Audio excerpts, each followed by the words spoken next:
What's up guys, my name is Serge and today I'm going to take you through the computer PC build process. Alright, so a few reasons why you should listen to me. I have a computer science background and I've been building computers since I was 12 years old. A $400 or $300 home gaming computer, I'll show you in-depth instructions without technical jargon so you can understand what it's actually like to build a PC. I'll go over each part in fairly simple terms and pretty good detail, and then we're going to assemble the PC together. The other reason why you should take a look at this video is that it is optimized for mobile, meaning if you're watching from a phone or a tablet, you'll be able to use this as you're building your own computer. Now, why would you go out and make a PC? Well, for one, you can save anywhere from 40 to 60% on cost alone, and you can create a system specifically tailored to your needs. The other thing that you'll get from this video that you won't find anywhere else is a person to actually talk to. I will be replying to all comments. So let's take a look at what kind of parts we're going to be working with today. The only thing you'll need is a Phillips screwdriver. However, I use a power tool to expedite the process. So let's take a look at the system that we're going to be building today. Here's what the system looks like when it's fully built. The only difference here is that the cords are disorganized. Now you see them organized. Throughout our build process, I'm going to introduce you to small little tips that can help you save tons of time. Cord management is going to be pretty essential. If you don't organize the cords, it's going to be really hard to get in there and upgrade the parts in the future, and overall it's just really good for airflow. Take a look at this little Velcro strap that you can cut off from the spool and then just kind of wrap it around your wires. It's a pretty impressive system. Let's go take a look at our case. Alright, here we have our power cord. Unwrap that. Our case comes with a bunch of screws, but hold off, don't use these screws quite yet, and hold on to that speaker because we'll plug it in later on. These screws are mostly for either the motherboard or installing drives into your computer. Drives would be like CD-ROM drives or like hard drives. We're going to plug in the speaker into our motherboard when we get a chance here. Familiarize yourself with the cords that come with this power supply. So what we have here is the 24-pin power connector. This connector here supplies most of the power to your motherboard. The other connectors you see here on the right are Molex, and then on the left is a SATA connector. The SATA connector is a newer type of standard. However, both standards are included in most power supplies, so you shouldn't have to worry about having one or the other. Here's our 4-pin motherboard connector. That one will also be for powering the motherboard. Then we have our front header connectors, like our USB, our audio, our power switch, reset switch, and hard drive and power LEDs. Hard drive and power LEDs are just little lights that flash that tell you when the computer's on. The power switch and reset switch are just buttons that you click on the case to either turn the case on or reset it. The HD audio is for things like sound, and the USB is for our universal serial bus connectors. Let's have a look inside our case. So since we have a smaller ITX motherboard, we're going to have only 4 holes to work with here. Some motherboards will be a lot larger than the one that we've used, and they'll utilize the outer holes that you see there on the side. Our case came with a 380 watt power supply. This should be pretty good for our build, as our build is only realistically going to require around 300 watts or less. On the sides there, you see the back panels where your video card will connect to. You also see your I/O shield area where your inputs and outputs from your motherboard will be. Over here you see our drives area. At the bottom you can connect smaller drives, at the top you can connect bigger drives. The bigger drives area really isn't used as often anymore. However, the area below it is used more frequently for things like your solid state drive or your hard drive disk. Let's have a look at our first motherboard here. So this is an ITX Gigabyte motherboard. I chose the ITX form factor because it's small. ITX is a type of class of motherboards that are much smaller than the ones that we're used to seeing. I really like this one because I feel like it has a good selection of ports. We have our old mouse and keyboard ports, USB, Wi-Fi, DVI, 2 HDMIs, Ethernet, USB-C, 2 extra USBs, and then our audio connectors. I feel like this motherboard gives you a lot of value for its price. In the center we have our CPU socket. This one here is an Intel CPU socket. The pins are on the motherboard and they're going to connect with the CPU. Here's what our motherboard looks like from the top-down view. To the right, you see those two big slots. Those are going to be where we're going to insert our RAM. Those are our RAM slots. At the bottom, we have our PCI Express slot. This is where the video card will connect. This will allow you to do things like gaming, watching videos and movies. It's the slot that's specifically designed for video cards or other peripherals that require a lot of speed. On the right there, you're going to see more power connectors, and in the middle right there, you see our front headers. That will be for like our power switch. At the top, we have more power connectors and more headers. We also have a main USB header. Not all cases will support that. Came included with our motherboard is the I/O shield. This is our inputs and outputs shield that we're going to connect into our case. Our motherboard is going to connect to it as well. I'll show you how that works in a second. But first, let's have a look at our CPU. I chose the G44 Intel because it was fairly fast for around 50 bucks, and there's really nothing faster for that price range. It can run all your games on high, and you could even do productivity related tasks like 3D rendering, video editing, and even music production. It's a pretty powerful little CPU. Let's have a look at it. So the CPU is probably the most complex and tends to be the more expensive thing in our build. However, in this build, since it's a budget build, it's only really 50 bucks. Here's our CPU manual. It's got some instructions on how to install the CPU. However, you probably won't be needing this, as I'll be showing you how to install the CPU. I'll be showing you how to install this one here, this Intel one, and also an AMD one. So looking around on the motherboard, there is quite a bit going on with it, but once you start breaking it down, it really becomes a lot more simple. It makes a lot of sense. If you guys have any questions, definitely leave a comment down below because I will be replying to all comments. On the bottom left there, we have a M2 connection for really fast hard drives called SSD drives that support NVMe. Those drives are extremely fast. Let's go ahead and install our CPU. Every motherboard is going to have a type of cage that's around the CPU socket. You're going to want to lift that up. Let's take a look at our CPU.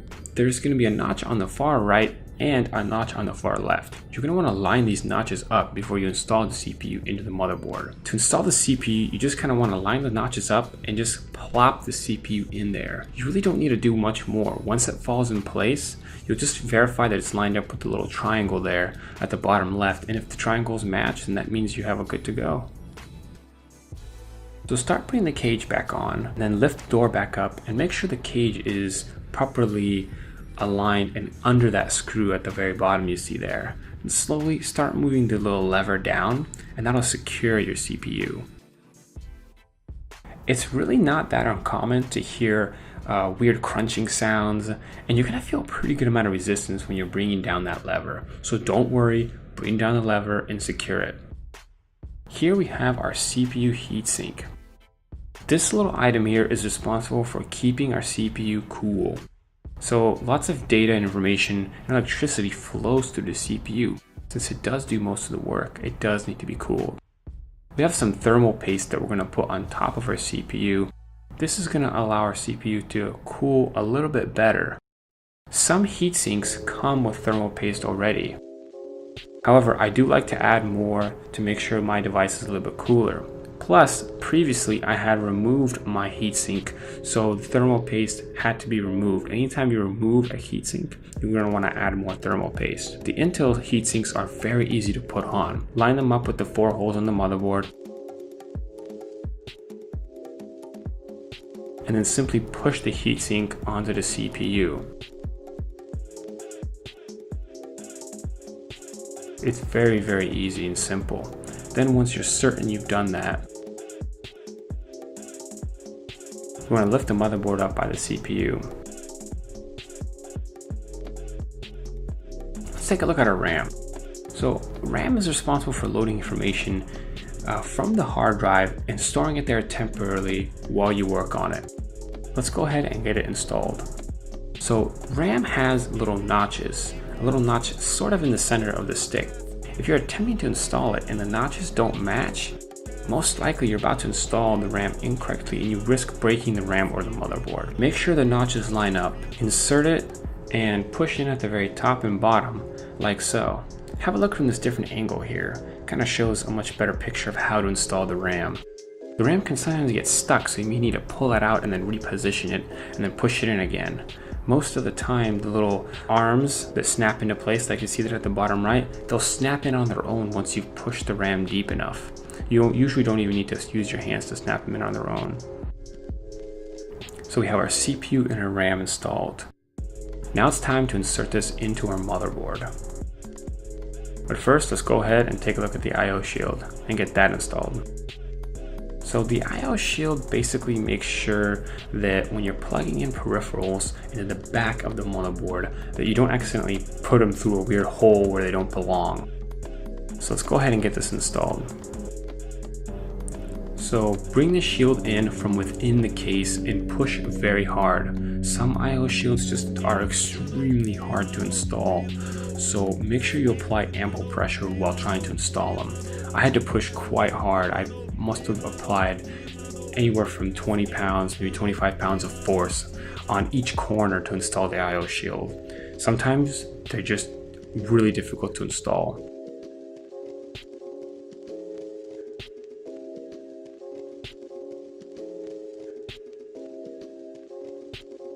Let's go ahead and pick up our motherboard, again by the CPU, and then insert it. Once you insert it, the I/O shield is going to be pushing back at the motherboard. In other words, your motherboard's screw holes are not going to be properly aligned.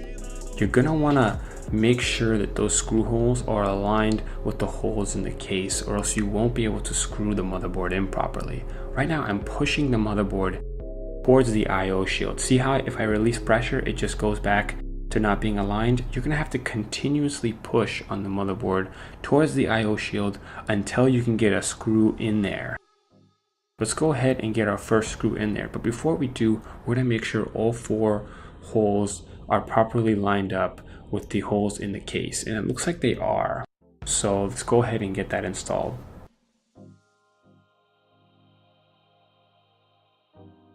The screws that came with my motherboard are the ones that you're going to want to use. Try to avoid using the ones that go with the case because they're not always going to work with the motherboard. Sometimes you may need to use a combination of screws if you don't have the right ones. We're going to probably use the one on the far right there or the one in the middle. The one on the far left is usually used for screwing in drives like hard drives, CD-ROM drives. We're probably not even going to potentially use that one. It really depends on how big the screw holes are. Check to see if these screw in. If there's way too much resistance and the screw gets stuck, don't use it because you're not going to be able to fully screw the screw in anyway. I use a power tool so I can speed up the whole screwing in process, but you can use any, Phillips screwdriver or any screwdriver you have laying around that could work. Some people even have used knives before. When I was making my first build, I didn't even have a screwdriver. I just used a knife to install it. It was pretty hilarious. Don't recommend you do that, but if you don't have the right tools, you may need to improvise. Once you got the screws installed, just verify that everything's properly in there. I always do opposing screw sides. I'll do one at the bottom right and then I'll do one at the top left, and then I can screw the other screws in later once I've completed and verified that the build works. The reason I don't do the other screws is because, well, why should I? If there's a problem, I'm gonna need to probably remove the motherboard or remove more parts anyway. So I'm only gonna screw in all the screws when I know that everything is working.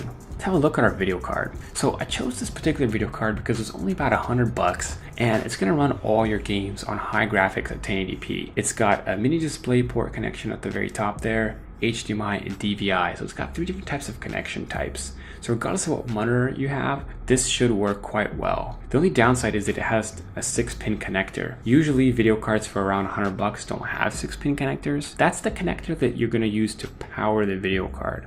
In other words, the video card needs extra power.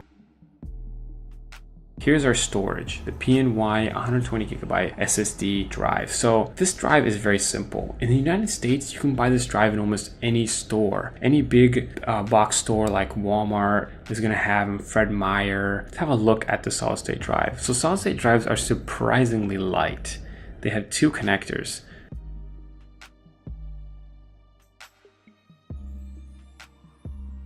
To install a video card for our particular case, we're going to need to pry these doors open before we can install the video card. Now the thing is, if you don't do this, then you won't be able to put your video card in there because your input-output ports are going to need to go through there and you just won't be able to. Some cases, you actually just unscrew a screw and then those just fly right off quite easily. But for my particular case, because it's a budget case, you literally just have to rip those little mini doors out before you can install the video card. So let's take a look at the video card and install it. You have these little notches right here, and they're gonna go between the case and the motherboard. So let's go ahead and put them in. At the very bottom, you see the PCI Express array pins area. You're gonna wanna stick it in there. All right, we're lining it up and we're making sure our input output ports are going in, and we're also gonna be pushing towards that area a little bit simultaneously while we push down to insert the video card into the PCI Express slot. Push kind of firmly. Remember, you're gonna wanna apply a little bit of force to get it to work. There's also a latch that latches in as you're doing it. So here's our 6-pin connector. Because our power supply doesn't come with one, we're using an adapter that was provided to us with the video card. So with this 6-pin adapter, you just want to install it into the video card. And then those Molex connections, the ones you see at the bottom there, plug those into a female version of the Molex connectors from the power supply. Let's go ahead and get our video card screwed in there. I try to make sure that I don't over tighten the screws, because over tightening the screws can risk damaging either the motherboard or the actual video card itself. So tighten the screws firmly, but don't tighten them too firm. Here we have our heatsink power connector. I'm gonna go ahead and connect that, because without that connected, our CPU won't be able to cool and our system just won't even run. You have to have that connected, or else the CPU just won't be able to do anything. It'll just overheat and then shut itself off. So here are our Molex connectors. We're gonna go ahead and connect them. These connectors provide a lot of resistance when you're connecting them the first couple times. So when you're plugging them in, just really try as hard as you can. But if they're still not going in, kind of like how you see here, remember you can move the little cords around, and that's gonna move the male ends around. So sometimes you need to reposition them because they won't properly insert to the female end, and you just have to kind of wiggle them around while you're doing it. All right, so now that we got that plugged in, we're gonna want to do a little bit of cord management, because without it, it's gonna get really messy. So we got our little Velcro strap. We're gonna go ahead and wrap it around the cords. It's gonna provide better airflow. It'll provide better workflow management. So next time when I need to install other components, I'll be able to get in there much easier. I'll be able to see what's inside there easier. So I highly recommend you guys do this during the build process. Any type of cord management work. You could even use tape if you really have to. I'm gonna go ahead and put our solid state drive right onto the Velcro. I've already attached some Velcro to the actual P&Y drive itself to make it much easier to manage. I'm going to show you how you can also screw in the P&Y drive into the drive slot. For now, I'm just going to get the power connected and I'm going to put it on the Velcro strap. All right, so we're going to plug it in. This little connector is called our SATA connector. Once we got the power plugged in, we'll then need to connect our data connection.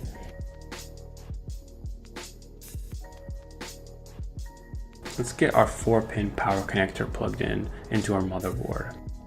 So the motherboard is going to draw quite a bit of power, and it's going to redistribute it to all the other components inside your computer. You're definitely going to want to plug that in. Now let's do our 24-pin connector. That one's usually parallel with the RAM slot. So if you're having a hard time finding it, know that it's usually near the RAM. Go ahead and get it lined up. And it's in there. Gonna do a little bit more cord management to make sure everything's looking nice. All right, gonna wrap it around. Okay, it's looking pretty good. I made that particular one fairly thick because in the future when I need more cord management, I can just cut it off straight from that particular one there. All right, so here's what it looks like. The cords are fairly organized. I've seen better cord management, but for now this will have to do because it's just a good way to keep everything somewhat organized while we move forward.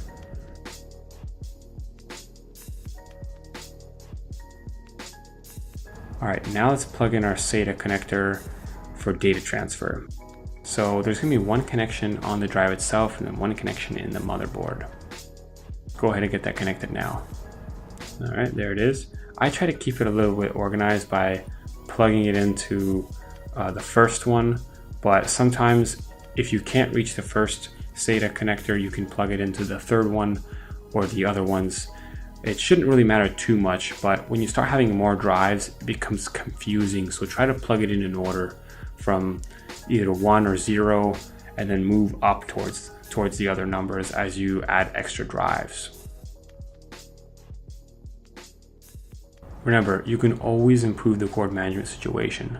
Here, I'm going to take the SATA connector and I'm going to wrap it around the CPU heatsink to just make it a little bit more clean looking, a little bit more organized. Same thing with the heatsink connector as well.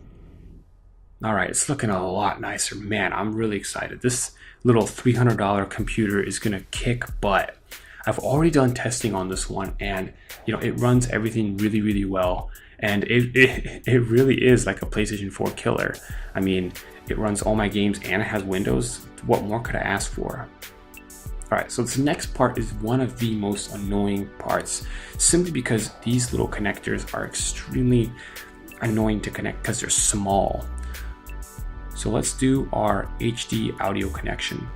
So when you look at the motherboard, there is these pins just kind of coming out, and you're gonna wanna connect them to that. This one here is called the F audio connection, and it's missing a pin, and you can line that up while you're plugging it in. They're usually near the audio jacks, so when you're looking for it on the motherboard, it'll be near the audio jacks. All right, let's go ahead and get that plugged in. And you really can only plug it into the correct one because they have special notches in there. If you try to plug it in somewhere else, it usually won't work. Let's get our front USB ports working.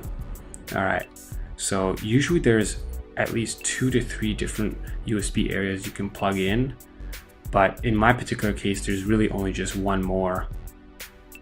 Let's see, where is it at here? Okay, there it is. So it was actually perpendicular to my front audio.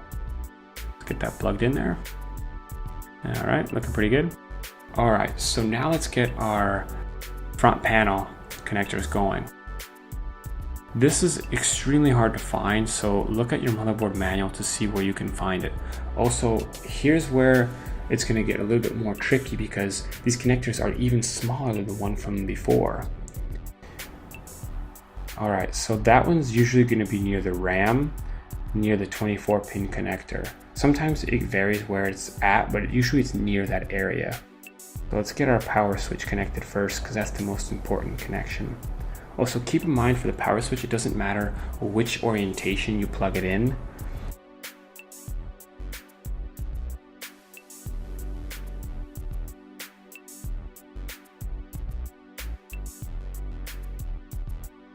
Let's do that again real quick from a different angle. All right, so when you're trying to figure out which one it is, the motherboard manual will tell you which color to plug in or which specific area. See how I've aligned it to look like it's on my motherboard? It says PW minus PW plus power switch. So I'm gonna need to plug it into the pin that's missing. Now let's do our reset switch. Same thing. So find the corresponding area and plug it in. In my particular case, it was right next to the power switch. So reset switch and power switch makes sense that they're next to each other. Your motherboard might be exactly the same. All right, now that we got those plugged in, we're pretty much good to go. You can plug in the hard drive LED and the power LED if you like, but those are really not necessary and they're kind of annoying. So keep in mind that you really don't have to plug them in if you don't want to. Let's do a little bit more cord management here and get this looking a little bit nicer. All right, what I do is I wrap the extra cords in and then I tuck them away. That's really the best way to manage most cords. Tuck them around areas or places you can't really see them. All right, it's looking pretty good. Nice, simple $300 build. Will run all your games, will play all your movies, and even do productivity. Pretty impressive stuff. If you want to see what the home theater system is like, It's pretty awesome. I highly recommend you at least take a peek at it for at least a minute or so. It's extremely small in comparison to this tower build here. I even have one that's the size of a power supply, even smaller. So 2 home media PC builds. Take a look at them, guys. Also, keep in mind, if you're looking for top performance, spending around 1,000 is how much you're going to want to spend. If you're looking to create a workstation system, skip to my workstation chapter and I'm going to explain to you what matters in a workstation computer. Generally, you want to get a workstation if you have some kind of workstation related need. We're going to look at the components that it takes to make a PC. We're going to talk about each component and strictly what it does and not necessarily how to install it. If you want to look at that particular section, just follow the index and take a look at how to assemble the computer. So at the core of the computer, you have basically just a motherboard. The motherboard is going to connect all the peripherals and all of your microchips and all your stuff together. It's essentially the main connection point for all of your hardware. Here you have your CPU. This kind of acts as like the brain of the computer. It does all the arithmetic and crunching of the numbers. It's very similar to the brain, but it doesn't do any storage, which our brain does CPU and storage at the same time, so this is kind of different. Here we have a heatsink. This item here is designed to basically cool the CPU as it's doing work because lots of electricity flows through it, and essentially it just gets extremely hot while it's working. The RAM is the temporary storage facility for when you access data. So you have a hard drive or an SSD drive, and then you also have RAM. Information goes from the storage or the hard drive to the RAM as a temporary point when you're working with it. Think of it as a room that you can work in. When you load information, it's just stored there, and then when you shut your computer off, the information from the RAM is purged. Next up, we have our video card. The video card is just like a CPU, except it's mostly designed for crunching the data for video related tasks. However, a video card can be optimized to do other things. It's mostly optimized for video. This particular card here, it's the RX 460, and it's designed for gaming. It's got 4 gigabytes of video RAM. So a video card also has RAM, just like the RAM you'd put in your motherboard, but it's specifically designed for video. On the back of it, we have some I/O ports, inputs and outputs, and here you can see we also have a heatsink on it as well. Let's take a look at what our storage drive looks like. So here's an SSD storage drive. On this drive here, you're going to store most of your files like Windows. You always want to store your most important files on your actual hard drive, like Windows for instance, so it loads fairly quick. We can also try connecting external hard drives if you need more storage, or other drives that can also act as like places to store your video games, your photos, your work files, that kind of thing. But always try to get a separate drive where you can store your operating system to make things a lot snappier. And a good example of this would be waiting for a computer to boot up. It could take anywhere 2 to 3 minutes, sometimes 5 minutes on some older computers. Instead, with an SSD drive, it'll take anywhere from 20 to 25 seconds to boot, so it's substantially faster. Once you insert your CPU and RAM, here's what it'll look like. When building a computer, you want to define what your budget will be. You can either build a computer for $1,000, $500, or $300. The most important part will be the CPUs and the GPU, as well as the storage. Those 3 things are the most important things when it comes to building a computer. Depending on which type of configuration you do, it will determine the speed of your overall computer and how well it gets things done. Right now we're looking at the Core i7 unlocked 7700K processor. This is going to run you about $300. This is what you want to get if you're an enthusiast level person who wants the most performance out of their computer. Here's a Pentium processor. This one here is about $50. This is what most people should be buying if they just want to play games or do basic productivity. Here is an AMD APU processor. This processor is quite different. It incorporates 2 separate things. It has a CPU and a GPU in one. Essentially, if you get this, you won't need a video card. However, it won't perform as good as having a video card separately and a CPU separately, but it does save on costs, because then you won't need to buy a video card and other components. An enthusiast level video card would be something like the GTX 1080 or GTX 1070. Even the GTX 1060 is considered pretty good. Here we have an AMD version, the RX 460. It's about $100, fairly cheap. 4 different types of storage drives you can get. You can get an M2 storage drive, which can be extremely fast, or you can get a SATA drive, which would be pretty good. This is what most people should be buying. It'll run you about $100. The M2 drive that we saw earlier is going to run you a couple $100, and then this PNY one here will run you about 50. Same thing for this laptop SSHD. It's going to run you about 50 bucks, but the benefit of the laptop SSHDs is that they have a lot more storage. You know, I'm going to stay in complete contact with you guys. So thank you for watching, guys, and I hope I could convince you to pledge your support. I'll see you guys in the next video. Cheers.